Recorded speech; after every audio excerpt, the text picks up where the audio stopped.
Bienvenue sur Naissance en conscience, le podcast dédié à la maternité sacrée et holistique. Ensemble, nous allons explorer toutes les facettes de la naissance, du désir d'enfant au premier mois de bébé.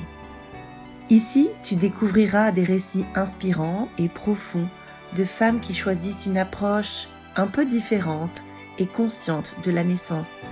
À travers leurs témoignages émouvants, on va essayer de comprendre comment ces femmes transforment leur expérience de naissance en un moment puissant de connexion en profondeur avec elles-mêmes, avec leur bébé et le grand tout, même quand elles semblent traumatiques.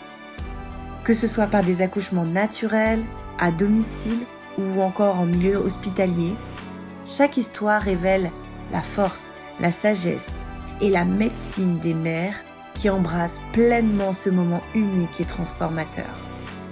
Je suis Marie-Laetitia Rousseau, je suis doula sur Béthune et Lille, également disponible en ligne, et j'accompagne les couples vers une parentalité en conscience pour remettre du sens dans chacun des aspects de leur parcours.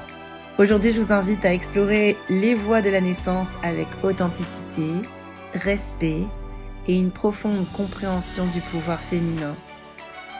Alors, installez-vous confortablement, prenez une pause bien méritée, un thé, un café et plongez dans l'univers fascinant de la naissance et des bébés. On se retrouve pour un second numéro avec Diane qui nous parlait de son premier accouchement la semaine dernière. Cette fois, elle nous raconte le second qui s'est passé à la maison de A à Z. Je lui laisse le micro et elle vous racontera tout ça en détail. Et alors, donc, tu as ta première, au bout de quelques mois, tu participes à un séminaire avec Karine Laceva. Pourquoi ? Qu'est-ce qui te donne envie d'aller la voir ? Donc, elle est sage-femme et doula, Karine Laceva.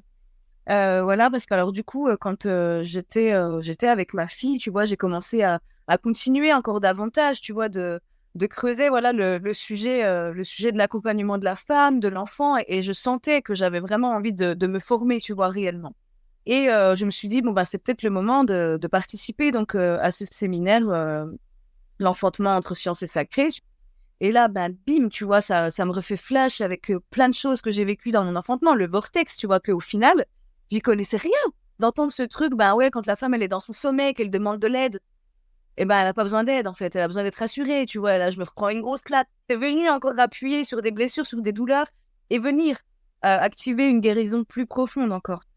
Et voilà, donc je vis ce séminaire qui était complètement merveilleux, fantastique, tu vois, que j'ai adoré. Et pareil, j'ai pu échanger avec Karine, du coup, sur mon enfantement et sur, voilà, pourquoi il y a eu des contractions aussi rapprochées pendant tant d'heures et pourquoi mon enfant n'était toujours pas là.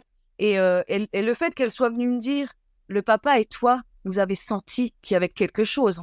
Si en plus, ton enfant était dans ses os, que ça puait, tout juste, vous avez senti, en fait. C'est OK, bravo. Donc, c'est venu en plus me dire, OK, parce que moi, j'en ai voulu, mais tellement au papa, tu vois, l'histoire de jacuzzi, l'histoire que, du coup, j'ai eu peur parce qu'il avait peur. Du coup, je suis vraiment, enfin, on parle encore de colère, hein, mais c'est vraiment ça. Et voilà, de pouvoir en discuter avec Karine, de pouvoir comprendre plein de trucs encore sur la physiologie, la mécanique de l'enfantement et tout, bah, c'était juste grandiose. Et voilà, je me suis inscrite à une autre formation avec Camille Laperle, là, maternité sacrée, pour être doula postnatale. Je m'inscris à ça, je m'inscris au séminaire de Wapio, là, Diane Bartlett. Et un jour, je reçois un mail, Quantique Mama ouvre son école Quantique Doula. Et là, gros flash. Écoute, c'est cette formation que je vais faire, je vais annuler tous mes autres trucs pour lesquels j'avais déjà payé. Tout le monde m'a remboursé. Là, je me dis, mais ouais, c'est un signe. J'ai fait la première promo, du coup, de l'école Quantique Doula. Et j'étais déjà enceinte de ma deuxième fille. Et voilà, donc du coup, j'ai vécu, c'est quoi? C'est 10 lunes de formation. Donc de janvier à octobre, j'étais dans cette école Quantique Doula, enceinte de ma deuxième fille, tu vois. Donc portée, pareil, par le groupe de notre promo, portée par l'énergie de Karine, portée par l'énergie de Mélanie et par tous leurs enseignements qui regroupent vraiment, tu vois, moi qui ai beaucoup pioché dans plein de cultures, qui me suis vraiment intéressée à tout ce que les cultures et tout ce que les nations peuvent apporter, je me suis vraiment rendu compte qu'elles ont pareil, elles se sont inspirées de plein de cultures, de plein d'enseignements de partout, et qu'elles en ont créé, tu vois, cette école, tu vois, qui transpire toute la sagesse de la création, toute la sagesse du monde, du visible, de l'invisible, de la vie, de la mort sans distinction, et de la sagesse, tu vois, de l'humain, de la sagesse du monde, et de la magie et du pouvoir, et c'était un voyage de fou, enfin, c'était grandiose. Et c'était de magnifiques rencontres. Et je suis encore beaucoup en lien avec les femmes de ma promo qui sont vraiment des cœurs, qui sont des femmes absolument merveilleuses. Et ouais, tu te crées vraiment une famille et tu vas vraiment à la rencontre de toi-même parce que les premières lunes, en plus, c'est vraiment ça. Tu vas à la rencontre de toi-même, de tes lignées, de ton cycle, de tes premières lunes, de ta sexualité, de la sexualité avec l'autre, de tes traumas. Et c'est ça, tu vas vraiment à la rencontre de toi-même, pour de vrai, pour pouvoir ensuite aller accompagner les autres dans leur vortex, dans leur chemin, dans leur histoire, dans tout ce dont ils ont besoin. Ouais, c'est juste grandiose. Et donc, du coup, tu portes la vie pour la deuxième fois. Voilà, donc j'ai été enceinte de mon deuxième enfant quand ma première fille avait 7 mois. Donc, pour tout dire, c'était pas du tout attendu. Hein. Moi qui voulais plein d'enfants, j'avais dit, là, je profite de ma première fille tranquille. Et quand elle aura 3 ans à peu près, j'aurai un deuxième enfant. Tu vois. Et ben non, quand elle aura 3 ans, il y en aura une qui en aura 2. Et là, donc, 7 mois après, je me retrouve enceinte. Et là, je me dis, non, pas possible, tu vois. Et en fait, on avait une structure familiale qui était quand même très composée, très particulière. Enfin, c'est un autre sujet qui prendrait beaucoup de temps. Mais là, du coup, je me suis dit, oulala, de porter la culpabilité et le regard des autres quant à ce deuxième enfant qui arrive d'un deuxième père. C'est vraiment une famille très libre. Donc, du coup, c'est vraiment une famille magique, très unie, tu vois. Mais les gens de l'extérieur, du coup, ça peut être vite heurtant, tu vois. Et j'avais déjà fait face à pas mal de jugements pour ma première fille, si tu veux. Et là, de me dire, dans nos petits villages de 60 habitants, avec tout le monde que je connais et tout, là, je suis pas sûre. En plus, ma fille, elle dormait très peu. Elle se réveillait facilement toutes les demi-heures. Des fois, c'était tous les quarts d'heure. Enfin, si j'arrivais à avoir 3 heures de sommeil, et elle, si elle arrivait à dormir 3 heures consécutives, c'était une vraie nuit pour moi. Et c'était fantastique. Et ça arrivait rarement. Donc, j'étais quand même fatiguée. Et en plus, je n'habitais plus avec le papa. J'habitais seule avec ma fille, tu vois, depuis 1 mois et demi, je crois. Et là, bim, je retombe enceinte. Et là, je me dis, waouh, pas possible, tu vois. Et moi, je m'étais jamais dit un jour j'avorterai, quoi, tu vois. Et là, ça m'a quand même effleuré l'esprit. Je me suis dit, écoute, je ne le garde pas. Je peux pas faire ça à ma fille. J'ai pas l'énergie, j'ai pas le temps, enfin, rien. Donc, non, je vais laisser cet enfant, quoi. Et avec une tristesse infinie, tu vois, parce que je respecte, tu vois, les femmes qui avortent, j'entends, je comprends. Enfin, j'ai accompagné des avortements, j'ai fait des cérémonies d'avortement. Enfin, c'est vraiment quelque chose que je suis OK. Enfin, chacun son chemin. Je vais pas aller dans le jugement, tu vois. Mais pour moi, c'était quelque chose de pas possible. Tu vois, de me dire, cet enfant, il est là, il m'a choisi. S'il est là, c'est que ma première fille l'a choisi, c'est qu'on s'est tous choisis. Et là, de lui dire, t'as toqué à la porte, mais ciao, bonsoir, on s'en va parce que j'ai peur du regard des autres. Waouh. Mais en même temps, je me disais, je suis pas en capacité de gérer ça alors que j'ai mon enfant qui est là avec moi et que va falloir que je me prenne cette culpabilité, ce mal-être, tu vois, pour de vrai, en accompagnement mon enfant qui est là. Donc, on va faire un choix et puis on va enlever le deuxième. Donc, j'ai commencé à aller sur des groupes Facebook où je voyais mais toute la détresse de ces femmes, les pleurs, les traumas de ces femmes qui racontaient ce qu'elles avaient vécu et de s'en vouloir autant. Et je me disais, mais c'est pas possible, tu vois, je peux pas, tu vois, je peux pas dire à cette âme, pars comme ça, et porter ça dans mon utérus et tout. Enfin, c'était vraiment un truc. Donc, bref, tu vois, pendant une nuit, j'ai cheminé là-dedans en me disant, écoute, puis j'en ai parlé avec une amie qui m'a dit, écoute, pense-le bien, parce que là, si tu le fais pour quelqu'un d'autre, ça risque d'être vraiment dommageable pour toi, quoi. Et puis, à la suite de cet appel, je me suis dit, mais en fait, ouais, c'est pas pour moi, là, que je veux le faire. C'est pour l'autre. Et en fait, l'autre, je l'emmerde. Tu vois, c'est mort. Je suis enceinte, j'ai un bébé à l'intérieur de moi. J'ai attendu ça des années. Donc là, j'en ai une, ok, il est très tôt pour en avoir un deuxième. On s'est choisi. Et en fait, ce que les autres en penseront, bah, fuck. Donc là, tu vois, direct, dans l'espace d'un appel, passer de l'autre côté de l'extrême, c'est mort. Je garde mon bébé avec moi. J'affronterai tout ce qui peut arriver. Je m'en fous. Mon bébé est là, je le garde. Donc après, c'était ok, je garde le bébé. Et donc, c'était acté, tu vois. Et là, pareil, tu vois, donc je garde mon bébé, j'enfanterai chez moi, j'aurai pas de suivi et machin. Donc, j'ai fait juste une écho, donc la première. Et donc, voilà, après, plus rien. Et donc, c'était évident, pareil, que j'allais enfanter chez moi. Donc là, j'habitais avec le deuxième papa. Le deuxième papa est venu habiter à la maison. grossesse magnifique, donc il fallait quand même jauger avec le premier papa qui était, enfin, avec toutes ses douleurs et tout. Donc c'est quand même assez prenant. Donc le premier trimestre, j'étais quand même beaucoup dans la culpabilité, le regard des autres. Je suis très contente d'être enceinte, mais en même temps pas autant que la première, donc je m'en veux, tu vois. Donc qu'est-ce qui va se créer comme empreinte pour mon bébé? Dans quoi il est en train de grandir? Et je suis horrible. Enfin, c'était vraiment des trucs. J'ai l'impression que, tu vois, plus t'as de conscience, plus tu vas chercher loin, quoi. Tu vois, et je me dis, mais des fois, parfois on se dit, vaut mieux ne rien savoir. Et en même temps, tu vois, justement, les choses, elles ont été faites en conscience. Alors, la première, tu l'as voulu, ça a été très long, etc. La deuxième, bébé surprise. Mais t'as pris le temps de choisir qu'elle soit vraiment là, en fait. Et donc, tout ça, c'est que de l'amour. C'est super beau. Au final, tu l'as choisie et donc, c'est ça qu'elle retient comme empreinte. Ouais, et du coup, enfin, pareil, donc voilà, grand cheminement et tout. Et je me souviens, j'ai un seul oracle, et c'est l'oracle de Kuan Yin, qui est vraiment un oracle plein de bienveillance, d'amour. Enfin, il est fantastique. Et je le tire jamais, tu vois, parce que je sais toujours à peu près où je vais. Sauf que là, je savais pas. Je me dis, Kuan Yin, donne-moi un message, quoi. Je tire une carte. Et la carte dit, vous avez prié pendant des années, vous avez invoqué pendant des années. Sachez que l'univers est toujours à votre écoute. L'univers tire toujours à rendre vos rêves possibles, mais c'est seulement que parfois il met un peu de temps. Et là maintenant, vous avez ce dont vous avez toujours rêvé. Je me dis, ok, donc là je vais pondre 500 gosses en 10 ans peut-être. Ok, donc c'est ok, donc l'univers m'a entendu, vas-y, c'est pas grave, tu vois, j'ai prié pendant 7 ans, j'en ai une deuxième au bout de 7 mois, vas-y, tout est juste, on y va, quoi. Premier trimestre, et puis tu sais, fatigue avec mon bébé de 7 mois qui était là quand même, c'était pas facile. Mais voilà, donc du coup, faut quand même passer le cap, fabriquer son bébé, fabriquer son placenta, recréer ce corps, enfin tu vois, se rouvrir tout grand à nouveau, et puis tout ce qu'il y a autour, quoi, l'émotionnel, le psychique. Donc bon, bah ok, vas-y, on y va. Et donc par la suite, enfin voilà, les 2 autres trimestres ont été fantastiques, tu vois, d'avoir ma première fille qui était là, voir mon ventre grossir, me dire, ouais, cancer, enfin... Donc pareil, grossesse très consciente, en plus, comme je te disais, avec les enseignements de l'école quantique doula. Donc voilà, aussi, j'apprenais encore plein de choses. Bon là, j'apprenais beaucoup plus au niveau médical, si tu veux, au niveau urgence obstétricale et tout ça. Dans mon dernier trimestre, en plus, Aurélien me disait, bon, je suis pas sûre d'avoir envie d'écouter ça maintenant, mais vas-y, j'arrive à m'en protéger, on y va quand même, tu vois. Donc voilà, porté par tous ces enseignements. Et j'avais demandé à la marraine donc d'être là pour la naissance de ma fille, enfin de mon enfant. Je savais pas, pour le coup, je ne savais pas comment elle l'appelait et je ne savais pas si c'était une fille ou un garçon. Alors pour autant, la première, je savais, pleine lune, elle va naître, ça sera une fille. Bon, c'est tout arrivé. Alors la deuxième, c'était, bon, je pense peut-être que c'est un garçon, mais je suis pas sûre. Mais à la fin, je me disais, bon, si c'est une fille, ça m'étonnerait pas quand même. Et donc j'avais tout préparé, je savais que ça serait un bébé lotus. Qu'est-ce que c'est un bébé lotus? Parce qu'il y en a plein qui ne savent pas. C'est un rituel qui part du principe que l'enfant va naître avec son placenta et qu'au lieu d'aller couper ou brûler le cordon, on va laisser le bébé attaché à son placenta tout le temps qu'il voudra.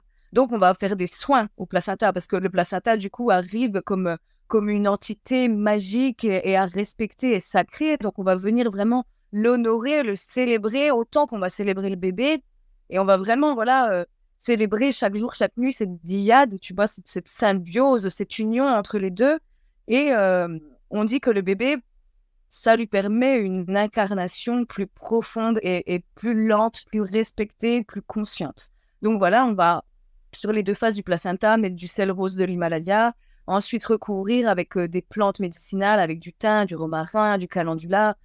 On va mettre ça dans des linges, du coup, changer les linges, du coup, pour que l'humidité s'en aille du placenta, que le placenta puisse sécher sans putréfier, finalement.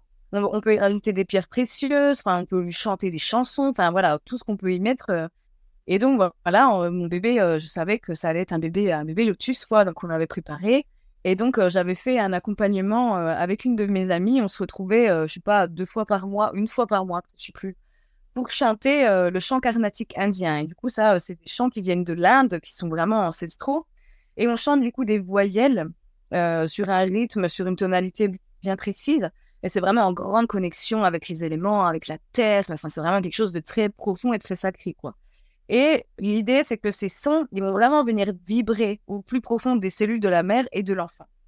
Et ces sons, ils vont venir ouvrir, du coup, la matrice de la mère, ouvrir sa gorge, ouvrir son canal de vie pour permettre à l'enfant de naître plus facilement.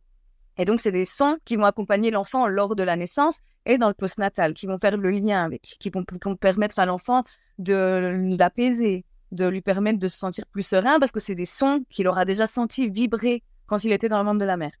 Donc, on faisait tous ces sons et tout ça. Et comme je disais, donc voilà, il y a une tonalité vraiment particulière à prendre. Et j'avais toujours du mal, il y avait une petite nuance que j'arrivais pas, tu vois. Et donc, pour ce deuxième enfant, pendant une semaine, j'avais des vagues, tu vois, des contractions qui étaient assez anarchiques. Donc, je me disais, bon, c'est encore pas maintenant, c'était l'été, donc on était dans le jardin, le potager, avec toutes les fleurs, les étoiles, les chouettes, notre potager qui grandissait, ma fille qui était là, rayonnante, toute bronzée et tout, tu vois. Et un jour, je me lève, je me dis, ah, là, je le sens, mais beaucoup plus profond, tu vois, dans mon utérus. Donc, à mon avis, bébé, cette nuit ou demain matin, il sera né. Je m'assieds, tu vois, et là, je commence, donc le chant carnatique me vient instinctivement, mais genre, je le chante parfaitement, tu vois. Je me dis, bon, bah, ça y est, c'est sûr. Ouais, c'est sûr. Donc, j'ai là, ça maintenant. Je dis au papa, écoute, là, bébé va arriver, quoi. Donc, je dis à l'autre papa de ma première fille, écoute, là, elle va venir avec toi, mais ce soir, j'aimerais bien que tu me la ramènes quand je vais appeler et tout, ou que sa marraine vienne la chercher. Donc, dans la journée, je change la chambre de place, je change de chambre complètement, tu vois.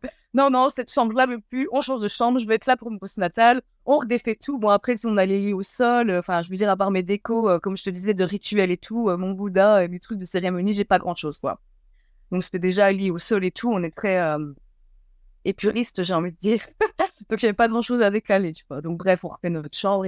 Et donc, le soir, j'appelle ma copine, tu vois, la marraine de ma petite, je lui dis, écoute, je pense que, ouais, cette nuit, tu vas pouvoir revenir. Donc, ma première fille et son père étaient en soirée famille, donc ils faisaient la fête et tout. Donc, ils reviennent, il était super tard, en plus, genre 2h du matin. Donc, entre-temps, moi, j'étais allée, pareil, on avait encore un temple, là, dans cette autre maison, on avait déménagé, on avait encore un temple. Donc, je purifie à la sauge toute ma maison, je me connecte, tu vois, vraiment aux esprits, à l'invisible, à la terre et tout. Je me connecte à mon enfant, enfin, je fais des prières et tout ça, j'ouvre tout ce que je peux et j'appelle le soutien et tout. Et voilà, donc vraiment, j'ai eu le temps, pour le coup, là, de vraiment me poser et de vivre le truc tranquille à mon rythme parce que c'était pas travail actif comme pour la première où j'ai été, t'arrêtes tout, ma grande, t'es plus maître de rien. Là, du coup, c'était différent. Et donc, mon enfant arrive dans la nuit, puis je dis à ma copine, ah non, mais là, je suis épuisée, franchement, j'ai pas le courage d'enfanter, là, j'ai pas la force, moi, je suis fatiguée, quoi, mais laisse tomber. Donc, bref, je me couche et j'avais dit au père, au père de la deuxième, du coup, hein, écoute, va dormir dans l'autre chambre parce que j'ai envie que cette dernière nuit avec ma première fille soit rien que nous, tu vois, enfin, vraiment pareil, que ce soit conscient.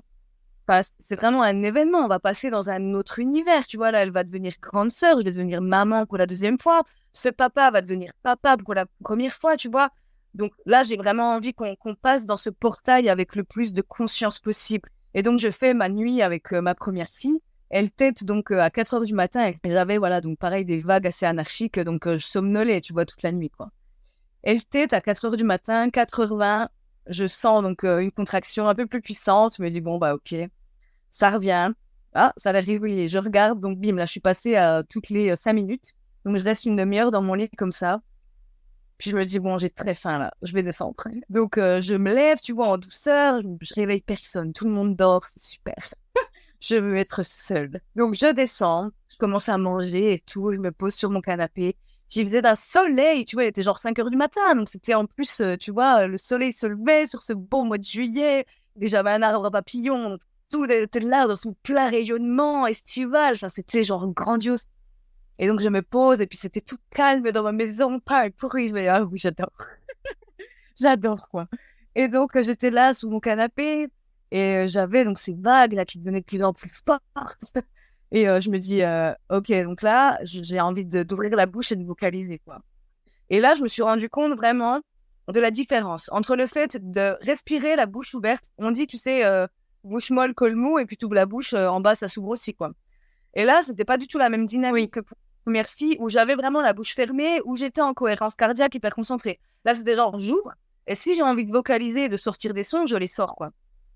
Et du coup, je me suis dit, ah tiens, je vais essayer de faire comme j'ai fait pour la première. J'ai fermé la bouche en essayant de faire cohérence cardiaque.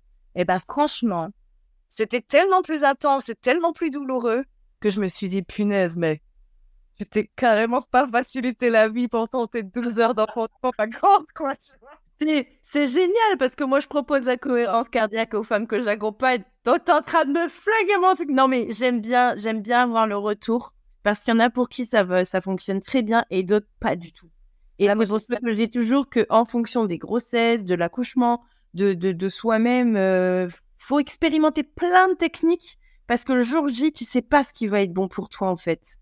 Ouais. Ah, mais là, j'ai vraiment senti, je me suis dit, mais tu vois, c'est incroyable. Donc, c'est là, j'ouvrais, alors je tenais mon canapé, là, ça, oui, c'est intense. Et après, je sens, tu vois, que j'ai envie de me vider. Donc, hop, je vais vider mes intestins aux toilettes. Je me dis, bon, bah, ça y est, bébé arrive, tu vois. Et voilà, il devait être à peine 5h30, quoi. Je retourne sur mon canapé. Oh là là, je me dis, non, là, ça devient vraiment fort. Et je me dis, mais je suis où dans mon vortex? Et en fait, j'arrivais pas à calculer. Je m'en rendais même pas compte, tu vois, tellement ça allait vite. Je repars aux toilettes. Je me vide encore. Et là, bim, contraction de poussée, impossible à bouger.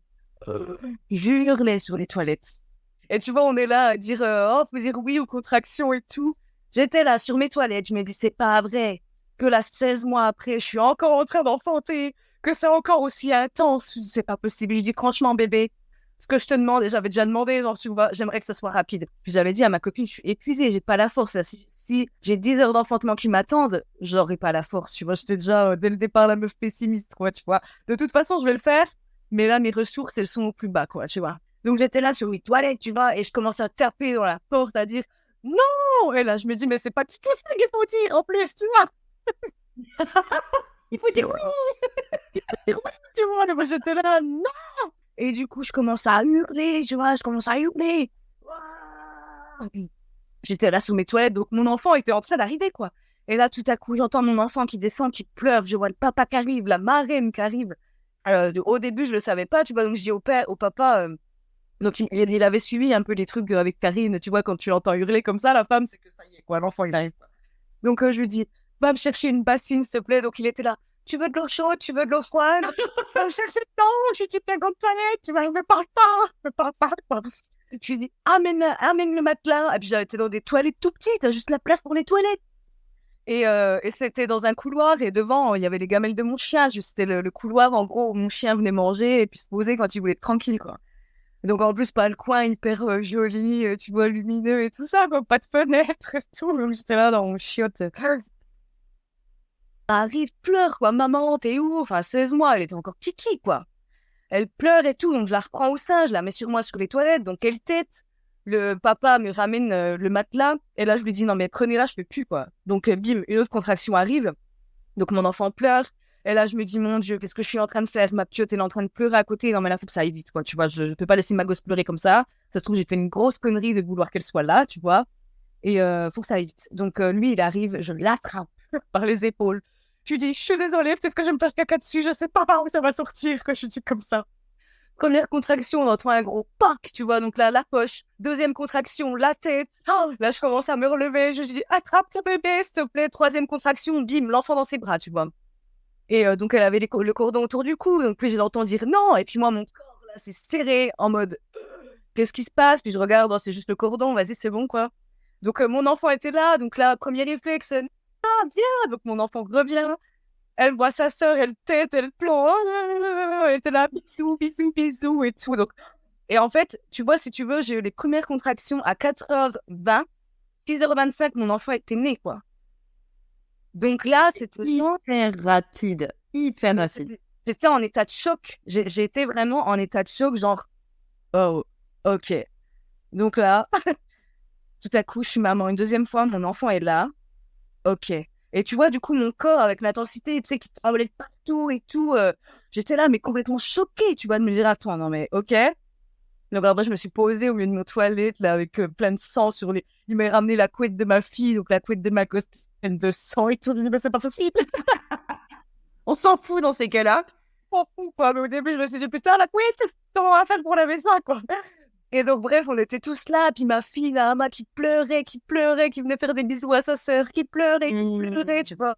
Et moi, complètement choquée. Donc, j'étais là. Après, je prends mon enfant au sein. Donc, elle était à merveille. Puis, attends, pour rassurer les gens, donc c'est ton chéri qui a enlevé les tours du cou, c'est toi qui as fait le cordon. Il a juste enlevé très facilement. Voilà, C'est bon, elle a plus le cordon autour du cou pour ceux qui étaient encore en train de paniquer, mais enlevez-lui le cordon. Mais il y a encore le placenta derrière. Voilà, c'est ça. Et donc, elle est née avec les 2 tours. Il a dit non. Et puis, juste, il lui a enlevé, voilà, instinctivement, hein, pareil. Hein. C'est la seule information que je lui avais pas donnée, tu vois, de comment ça pouvait se passer. Je lui avais juste pas dit, s'il y a le cordon, c'est OK. Tu vois, et donc, quand il a vu le cordon, il a dit non. Donc, moi, j'ai flippé. Et en fait, c'était OK, tu vois. Et donc j'étais là avec mes 2 bébés, c'était cool. Mes 2 bébés qui étaient ici et tout. Puis 1h30 passe. Et là, je me dis, attends, quand même, le placenta, il n'est pas sorti, j'ai pas de contraction. Pourtant, donc, pareil, on s'était dit, bah, est-ce qu'on l'appelle? Ça lui va bien, grand jour de soleil, prénom très lumineux, tu vois. Donc, encore une petite fille, c'est lui qui avait regardé, pareil, super longtemps après, mais c'est une fille. Ah, OK. Donc, nous, on est une lignée, il n'y a que des filles dans notre famille, tu vois. Donc, allez, vas-y, une fille de plus. Et donc, du coup, on n'était pas définitifs, tu vois. Alors, je demande à bébé, ça te va? Et puis là, elle a fait un petit couinement. Bon, bah, Oh, tu vois, j'adore les histoires de prénoms, mon Dieu, c'est trop mignon. donc, elle s'appelle, elle qui veut dire soleil, parce qu'elle est née un jour de grand soleil. Donc, voilà, elle porte le nom du soleil aussi, tu vois. Donc, elle est née le 18 juillet, elle, le lendemain de la DPA, si tu veux. Et mes 2 filles avaient une DPA au 17 mars et 17 juillet, donc c'est rigolo ça aussi. Et du coup, donc, elle est née, et puis 1h45, ouais, 1h30 ou 1h45, je sais plus exactement après, je me dis, bon, écoute, va peut-être falloir que je me bouge pour sortir le placenta, quoi. Donc pareil, pas de contraction, rien et tout. Je me dis, bon, je vais me mettre accroupie, on va voir ce que ça donne. Tout, trop rien. Bon, j'attends un peu, je me dis, bon, je vais peut-être tousser, tu vois. Je tousse, et là, je sens, tu vois, que c'est beaucoup plus lourd. Je commence à avoir 1 ou 2 contractions, et là, le placenta, pouf, qui sort. Et là, c'est genre, OK. C'est là, quoi. Tu vois, et cette énergie, enfin, je sais pas comment dire, genre, le maître, quoi. Tu vois, enfin, avec cette prestance, cette aura, enfin, genre, prosterne-toi, quoi. Enfin, c'était incroyable. Enfin, vraiment, c'était fou de l'avoir là, comme ça. Il était là, accroché à mon enfant et tout. Enfin, c'était complètement dingue, quoi. Et après, on a changé de pièce quand même. Je suis partie d'entre les gamelles de mon chien. Et on est allé se poser donc, dans la pièce du salon, toujours au sol sur des matelas, toujours un peu dans la pénombre et tout ça. Et donc, le papa a préparé le placenta. Et moi, tu vois, donc là, j'avais mes 2 enfants au sein, les 2 en même temps pour la première fois, quoi. Donc là, j'étais mes enfants qui se regardaient. Enfin, c'était fou. Enfin, c'était doublement fou. Enfin, incroyable de se dire, OK, donc il y a 2h30, il y a 3h30, du coup, j'étais dans mon lit. Et là, je suis là. OK. Et voilà, donc je voyais ma petite fille de 16 mois qui prenait le petit panier pour préparer le placenta de sa petite sœur. Et c'était fou, tu vois, choisir les petites pierres et tout. Enfin, c'était vraiment incroyable. Pour autant, tu vois, j'ai pu observer le placenta, le regarder. Mais là, à ce moment-là, genre, je pouvais pas le toucher, quoi. C'était genre, je me sens trop petite. Enfin, je sais pas, tu vois, tellement petite face à lui, intimidée. À ce moment-là, j'étais hyper intimidée et genre, je pouvais pas le toucher. Je pouvais le préparer, prendre soin de lui et tout, mais genre, le toucher. Même, tu vois, toucher le cordon avec voilà, cette gelée de Barton et tout, de gluant, ce froid, enfin tout, bah, c'était chaud, tu vois, c'était vraiment fou. Puis mon bébé qui était là, accroché à son placenta, comme ça. Enfin, ouais, du coup, c'était ma fille qui prenait soin du placenta avec nous. Enfin, c'était incroyable. Il faisait chaud, donc mon bébé était tout le temps nu aussi. Et voilà, postnatal, du coup, conscient et respecté, hein, comme pour la première, toujours au lit, avec la nourriture adaptée, et puis la lenteur, et puis le sein, et puis le poids, et tout ça, quoi. Donc, c'était vraiment grandiose, et aussi assez intimidant un peu, tu vois, de vivre ce placenta lotus, parce que le cordon, vu qu'il faisait chaud, ça séchait très vite. Donc, j'avais toujours peur de faire mal à mon bébé, tu vois. Et en même temps, c'était tout à fait OK pour elle. Et je me souviens que le deuxième, tu vois, le deuxième jour au soir, vu que tu sais, t'as le panier, donc le cordon finalement, il prend un angle pour passer au-dessus du panier et redescendre vers le bébé, quoi. J'avais tellement peur que ça casse que je dis au papa, écoute, je me demande si on va pas arrêter là et tout. Moi, j'ai trop peur, tu vois, quand je la prends, que je la change de côté pour lui donner le sein et tout. Là, je suis plus tout à fait à l'aise finalement. Il me dit, oh, bah non, ça serait dommage. Bon, bah ok, vas-y, on laisse alors. Le lendemain matin, donc on se réveille avec bébé. Je la prends donc pour l'allaiter, tu vois, et je prends le panier. Et là, je dis au placenta, écoute, vraiment, je t'adore, tu vois, mais là, je suis à l'aise. Lâche-nous un peu la grappe. Non, franchement, enfin, tu vois, puis vraiment, j'étais tout le temps en connexion avec. Il était avec nous, quoi, tu vois, on l'honorait constamment. Donc, je lui dis, écoute, Vraiment, c'était merveilleux, mais là, je commençais à être plus à l'aise, tu vois. Alors, je sais plus comment je le sors, tu vois. Et là, je prends mon bébé, pouf, le cordon se détache. Bon, bah, ok, ciao, quoi. Non, mais je me dis, mais c'est pas vrai, quoi. Incroyable, tu vois. Enfin, juste super fluide, et juste, bah ouais, c'est ok, quoi. C'est ok pour tout le monde comme ça. Et bébé est incarné, et puis bébé peut continuer sans moi, quoi. Donc, pareil, grand moment, tu vois, mon enfant, ben, là, tu vois, ça y est, t'es sans ton placenta, sans ton cordon, et on va l'honorer. Donc, pareil, on a fait plein de choses avec ce placenta, hein. On a fait une grande cérémonie, on en a fait même deux. Faire un attrape-prêt avec le cordon. Enfin, voilà, du coup, c'était aussi de grande médecine et un grand voyage avec le placenta, avec le cordon, avec bébé. Enfin, puis d'avoir ma première fille, tu vois, qui, du haut de ses 16 mois, tu vois, pouvait témoigner de tout ça et donner tout cet amour et faire cette place à sa petite sœur. Enfin, tu vois, c'était vraiment vraiment quelque chose de dingue. Et riche d'enseignement aussi. Et ouais. Magnifique. En fait, avec ta deuxième fille, ton bébé surprise, et ben, en lâchant complètement prise, t'as eu l'accouchement de tes rêves, celui dont t'avais rêvé pour la première, et ouais, et tout s'est passé pour la deuxième. C'est important parce que c'est encore très peu connu, le bébé lotus. Accoucher chez soi, on commence à en parler, sans assistance aussi, on commence à en parler, même si ça fait peur à 90% des gens. Mais le bébé lotus, c'est encore très très peu connu. Qu'est-ce que tu dirais, toi, à ces femmes qui ont envie de le faire, mais qui ont encore peur? Quel conseil tu donnerais? Est-ce qu'il y a des livres que tu as regardés, des vidéos? Qu'est-ce que tu leur dirais si elles s'interrogent et qu'elles ont peur?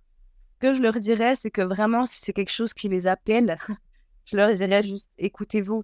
Écoutez le sacré, écoutez le divin qui est en vous, écoutez l'amour, la lenteur et la conscience et le respect. Et le reste suivra. Et si vous avez besoin d'infos, ben, en effet, il y a des ouvrages qui existent. Il y a une femme qui a écrit Le placenta délivré, qui est du coup un merveilleux condensé de ce que représente le placenta et pourquoi l'honorer et pourquoi le respecter et comment le faire. Ça donne aussi des exemples sur des cérémonies, des petits rites à faire avec le placenta. La médecine placentaire aussi, comment le consommer, comment faire de l'homéopathie. Elle parle aussi, il me semble, de teinture mère, comment faire des empreintes. Enfin voilà, c'est vraiment un petit livre qui se lit très facilement, qui est très agréable à regarder, à lire et plein d'infos. Je sais que moi, ce qui m'a donné l'envie, c'est tout simplement, j'ai dû voir une publication passer peut-être sur Facebook du placenta lotus et je me suis dit, ah ouais. Et je me rappelle que pour ma première, en fait, je connaissais déjà, j'avais découvert ça pendant la grossesse. Mais voilà, tu vois, j'étais pas sûre. J'étais vraiment pas sûre. Je m'étais dit, bon, on coupera le cordon, par contre, à la bougie, tu vois, et vraiment en prenant le temps. Mais voilà, j'étais dans l'entre-deux du placenta lotus, alors que je savais, tu vois, j'avais vraiment cette confiance. Et voilà, comme je disais, moi qui attache vraiment une importance fondamentale à la pratique de rituels, au sacré, à ces petites choses que tu viens mettre en valeur avec les fleurs, avec le feu, avec l'eau, avec la terre. Si c'est quelque chose qui vous appelle, écoutez-vous et franchement, ne vous faites pas voler ces instants-là, quoi. Parce que j'ai des amis qui me racontent souvent, ah ben moi j'aimerais bien faire ça, mais par exemple mon compagnon, il est pas là-dedans et il m'en prive toujours.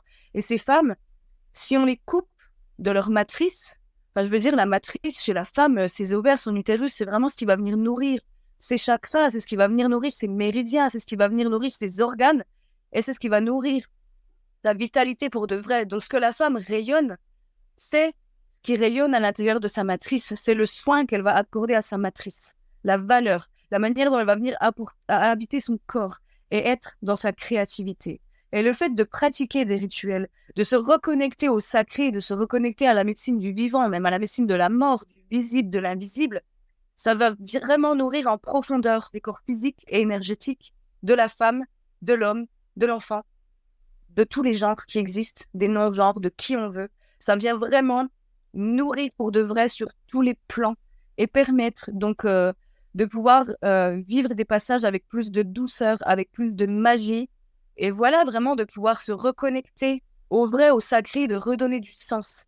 Et si ça vous appelle, je peux vous inviter simplement à y aller et à aller explorer toutes ces facettes parce que c'est vraiment quelque chose hyper nourrissant. Et je sais que moi, ma vie, sans pratique de rituel, même simplement faire de l'eau de lune, célébrer la lune, célébrer Imbolc, célébrer Beltane, comme les gens l'appellent le 1er mai, le Noël et tout ça, j'y apporte des célébrations particulières. Les phases, je veux dire, le premier allaitement, la fin de l'allaitement, la naissance, la grossesse, tout là où je peux mettre des rituels, je vais mettre des rituels, je vais remettre du sens, du sacré. Un avortement, une grossesse, un arrêt de grossesse, tout peut être un mariage, ce qu'on veut, la naissance d'un enfant.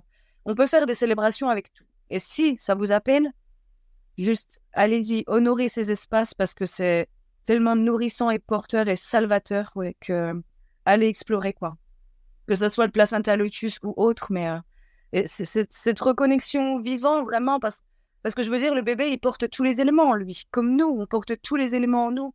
Et de venir honorer, célébrer, rendre hommage à tous ces éléments qui sont à l'intérieur de cet enfant, qui l'ont porté, qui l'ont nourri, qui font partie de lui, de son existence, et de recréer ce lien avec bébé, avec le placenta, avec la vie. Je veux dire, c'est des choses, c'est les premières empreintes. Toutes les premières choses que bébé vit, c'est les premières empreintes qui vont le porter, qui vont s'imprégner à l'intérieur de lui, dans ses cellules, dans son cerveau archaïque, et qui vont créer qui il sera en devenir, même si c'est pas fondateur, c'est quand même les premières empreintes de sa vie. Donc, quel sens on a envie de donner, quelles empreintes on a envie de créer dans les premiers instants de la vie de notre enfant et dans le tissage de notre famille, de notre vie de maman. Donc voilà, mettez des fleurs, mettez des pierres, mettez du feu, de l'eau, tout ce que vous voulez. Mais je pense que cette reconnexion à la vie en elle-même, au sacré, c'est à l'invisible, au visible, à ce que vous voulez, à la magie. Remettre de la magie et du sacré dans la vie, c'est merveilleux, magnifique et magique. Donc, rayonnez ça partout autour de vous. C'est tout ce que je peux vous conseiller, quoi, vraiment, de tout mon cœur. Merci, Diane. Vraiment, je dis toujours que remettre du sens dans les choses, les petites choses du quotidien. Tu sais, j'ai beaucoup de femmes qui me disent après avoir regretté de ne pas avoir profité de leur grossesse. Toi, tu as profité à fond de chaque instant. Toi, pour toi, le rituel, le sacré, ça vient ponctuer, ça a ponctué tes grossesses parce que ça ponctue ta vie. Et je trouve que prendre le temps de mettre de la conscience, de mettre du sens, et donc pourquoi pas par des petits rituels, donc des choses qu'on va ancrer dans la matière pour mettre du sens à ce qu'on est en train de vivre émotionnellement et qui est parfois de l'ordre de l'indicible, comme je le disais au début, ça permet de bien s'imprégner de ça et d'honorer chaque passage. Parce que quand on court et qu'on n'honore pas chacun des passages de nos vies, et parfois on se retourne et on fait « Ah, mais j'ai rien vu passer ». Et quand on prend ce temps-là, pendant les grossesses, pendant la naissance, à chaque petit moment, qui en fait sont plein de premières fois, je trouve ça important de se poser, de se dire « Ok, là, il est en train de se passer ça. » Et je vais dire merci. Et parce que je sais que ça va durer qu'un petit temps ou alors qu'une fois, donc on va prendre le temps. Et donc ça permet de vivre avec un petit peu plus de lenteur, de ralentir, et ça on n'a pas l'habitude, mais ça fait du bien et on y prend goût. Et voilà, comme on dit, tous les passages de vie, vraiment, que ce soit les premières lunes, la ménopause, la mort, le deuil, tout est passage, tout est nouveau portail, tout est évolution, création, et voilà, c'est un nouveau moi, j'ai envie de dire, qui évolue, et qui se recrée, qui apprend, qui intègre, et puis qui se libère aussi, tu vois, d'attaches, de mémoire, de blocage et tout ça, et de venir célébrer ces instants. Ça vient vraiment aussi, ok, donc je viens intégrer ce que j'ai vécu, ce qui s'est passé là, et voilà, recréer une mémoire qui soit douce, qui soit magique, qui soit belle, et qu'on ait envie de porter dans notre cœur et de pouvoir se référer plus tard à « Waouh, ok, j'ai vécu ça », et je reconnecte à cet instant magnifique, ou même parfois intense. Je veux dire, j'ai accompagné des cérémonies d'avortement où les femmes sont en capacité de me dire, en fait, c'était beau, c'était doux, tu vois, et c'est le plus bel avortement que j'ai vécu. Et là, je suis en paix avec ça, tu vois, et c'est OK pour moi. Et c'est juste magique de se dire, OK, là, elle aura ces instants magiques, cette conscience, cette connexion avec ce portail, avec ce passage douloureux ou non, tu vois, bonheur ou pas, et de se dire, j'ai remis de la magie, j'ai remis de l'amour, j'ai remis de la lumière là-dedans, et c'est ça, aujourd'hui, que je vais porter en moi, tu vois. Et ce qui continue par la suite, je sais que j'aurais mis de l'amour, je sais que j'aurais mis de la douceur, de la magie, de la conscience. Et avec ça, je vais pouvoir cheminer. Et en effet, si on ne s'arrête pas de vivre comme ça, sans mettre de conscience nulle part, je pense que les choses, juste, on avance tête baissée dans des trucs et ça s'enquisse et ça crée des blocages et des trucs. Et en fait, et on est en dehors de notre corps, de notre matrice. Et en fait, un jour ou l'autre, ouais, tu peux te dire, j'ai pas profité de ça, tu vois. Ou alors, j'ai vécu ça, ça m'a créé un super choc. Et en fait, aujourd'hui, je vois que mon gamin, là, il est en train de revenir me parler de ce choc parce que je me suis peut-être pas arrêtée là-dessus il y a 20 ans ou 10 ans ou 5 ans. Donc, c'est ça aussi, les femmes que j'accompagne dans les cercles, dans les accompagnements doula, dans les ateliers, c'est aussi beaucoup ce qu'elles viennent rechercher. Du coup, c'est se reconnecter à leur enfant intérieur, à leur lignée, à leur matrice, à leur famille, à leurs enfantements, à leur allaitement, à leur ménopause, tu vois, et de se dire, ok. Et donc là, je suis rentrée dans la ménopause, j'ai jamais profité de mes règles, j'ai toujours détesté ça, j'ai toujours vécu ça de manière hyper taboue, et aujourd'hui, j'ai ma ménopause. Et là, en fait, j'ai envie de le vivre avec conscience et je suis en train de regretter de ne pas avoir fait ça avant, tu vois. Ok, c'est pas grave, on va mettre en place des rituels, des méditations pour pouvoir se reconnecter à toi quand tu as eu tes premières lunes. Comment est-ce que tu l'as vécu? Comment ça t'a été amené? Comment tu as vécu, du coup, toute ta vie de jeune femme? Et comment est-ce que tu peux vivre maintenant ta ménopause? Et comment est-ce que tu peux encore aller honorer ton cycle, ton utérus et ton sang, même si tu reçois plus ton sang, tu vois? Donc, en plus, on a vraiment ce pouvoir d'avoir la conscience et la capacité de se balader, je veux dire, partout, tout le temps. On a accès à tellement de choses. Tu vois qu'en fait, rien n'est figé, tu vois. Il y a aucune fatalité, finalement, parce qu'on est créateur et avec plus ou moins de facilité, avec plus ou moins de douleur, et c'est plus ou moins agréable, hein, ça, on l'entend, de cheminer, on a tout ce truc, hein, bien sûr. Mais ce que je veux dire, c'est que on peut aller partout, on peut tout visualiser, tout imaginer, tout créer, tout reconnecter et recréer des empreintes positives, des nouvelles mémoires, pour pouvoir mener une vie du coup qui soit plus douce, plus fluide, plus légère et plus en lien avec nos vraies valeurs et rayonner réellement du coup notre vibration et qui on est, quoi, sans rester enquisté et puis avec tout ce qui peut nous parasiter et nous polluer, quoi. C'est beau. Et j'ai envie de parler d'un dernier truc, même si c'est... Franchement, on a fait un podcast très long, mais c'est pas grave. Ça va être tellement intéressant. Je me vois pas couper des choses, c'est pas possible. Tu m'as parlé d'un truc quand on a échangé très rapidement. C'est qu'après avoir fait ce travail-là d'enfantement et même pour ta première de début d'enfantement dans ta maison, eh bien, tu m'as confié que l'énergie de ta maison, l'énergie des gens qui avaient participé, qui avaient été présents pendant ces enfantements avait changé. Tu trouvais qu'ils avaient, leur visage avait changé, leur énergie avait changé. Ouais, t'as envie de dire un petit mot là-dessus. C'était vraiment dingue, hein, parce que comme je disais, donc j'étais dans ma maison, dans mon temple, où il s'était passé vraiment beaucoup de choses, hein, beaucoup de cercles, beaucoup de cérémonies et tout ça. Et il faut savoir que je suis restée en enfantement pendant 10 heures dans ma maison, dans mon temple. Et donc voilà, c'était vraiment une énergie complètement différente qui était dans le temple à ce moment-là. Je le percevais, c'était totalement différent. C'était une bulle en dehors du temps. Enfin, quand on m'a dit, là, il est 3 heures du matin, tu vois, mais j'avais pas du tout l'impression, tu vois, c'était une distorsion du temps. Enfin, l'espace-temps ne voulait plus rien dire, quoi. C'était incroyable. Et donc, quand je suis arrivée à la mat, mon enfant est né 2 heures plus tard, tu vois, donc ça a été assez rapide, quoi. Et donc, non, je suis restée pas 10 heures à la maison, je suis restée 9 heures parce que j'avais presque 1 heure de route.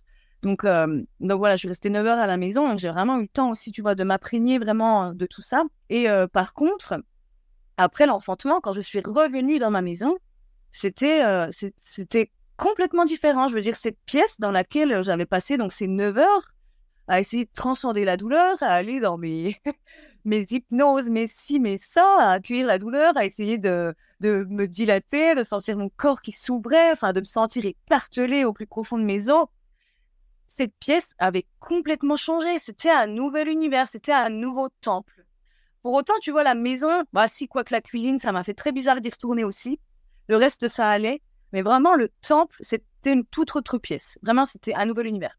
Et quand donc j'ai revu mon ami qui était dans la maison quand j'enfantais, le papa, pour autant, qui était là tout le temps, ça m'a pas fait ça. Tu vois, il avait toujours le même visage et tout, quoique très épuisé, le gars. Tu vois, tu sentais qu'il était passé de l'autre côté, lui aussi, vraiment. C'était portail, puis c'était bien fait. Il était même bien avec nous, quoi. Et donc, quand j'ai revu mes frères et sœurs, quand j'ai revu ma mère, mais je me suis dit, mais ça fait, ça faisait 2 jours que je les avais pas vus finalement. Mais leur visage, ils avaient rien à voir. Je sais pas, tu vois, vraiment, c'était comme si, je sais pas comment expliquer. En fait, ça arrive très souvent quand tu as accouché de ton deuxième. Quand c'est en maternité, ben, ton enfant, tu le vois plus pendant, en tout cas pendant un laps de temps, et t'as enfanté. T'es passé de l'autre côté, là, dans l'invisible, puis t'es revenu complètement transformé. Deuxième fois maman, et t'es jamais la même mère pour tes enfants. T'es une certaine mère pour le premier, une autre pour le deuxième, et n'en déplaise à certaines, c'est comme ça. Et donc, bah, moi, quand j'ai vu pour la première fois, j'avais mon bébé, mon petit loulou que je venais d'enfanter, et je vois c'était mon bébé, elle avait à peine 2 ans. Je l'ai vue rentrer, j'ai fait, mais waouh, mais elle est immense, mais en fait, son visage, il a complètement changé. C'était dingo. Et la plupart des femmes qui accouchent donc en maternité et qui voient arriver le premier enfant, bah, après quelques heures ou parfois après quelques jours, elles se disent, mais j'avais jamais vu à quel point il était si grand, et le visage a changé. Il y a quelque chose qui se passe. Je pense aussi que notre perception est complètement différente parce quand on passe dans le voile de l'invisible, hein, que ce soit en méditation, que ce soit dans l'enfantement, bref, on télécharge aussi plein d'informations, on a un regard nouveau, et il y a quelque chose qui se passe. Et donc, les énergies aussi qu'on va déployer, et puis toutes ces hormones, ces phéromones aussi qu'on va lancer dans une pièce, dans la pièce où on enfante, où on travaille, bah, ça change tout. Ça change tout pour moi. Ouais, c'est ça, c'est vraiment palpable, quoi. Et comme tu dis, hein, c'est une nouvelle perception. Enfin, on passe un portail, on renaît finalement, tu vois, et avec un tout nouveau regard, avec une toute nouvelle perception, avec un nouveau corps, c'est ça, ouais, tout est nouveau et notre perception est complètement nouvelle et changée. Et c'était tellement impressionnant, tu vois, ça aussi. C'était limite choquant, tu vois, de me dire, waouh! C'est comme si tu prenais des psychotropes et que tout à coup, tu allais dans un autre monde et que finalement, tu reviens. Et c'est un peu ça que Karine dit aussi. Hein, c'est vraiment une expérience, comment on appelle ça, psychotropique.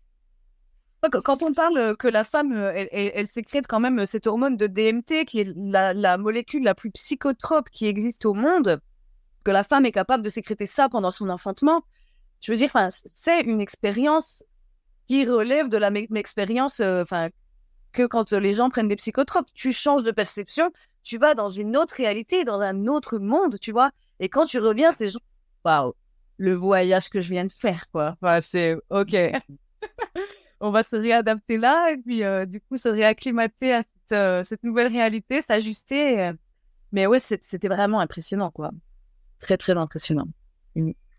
Merci Diane, franchement, mais c'était d'une richesse. Je suis ravie d'avoir fait ce premier podcast avec toi, c'est trop cool. Il y a eu des petits soucis parfois de connexion, mais je pense que ça ira très bien. Et j'ai adoré et entendre ton histoire. Je pense que tu vas en faire rêver plus d'un, plus d'une.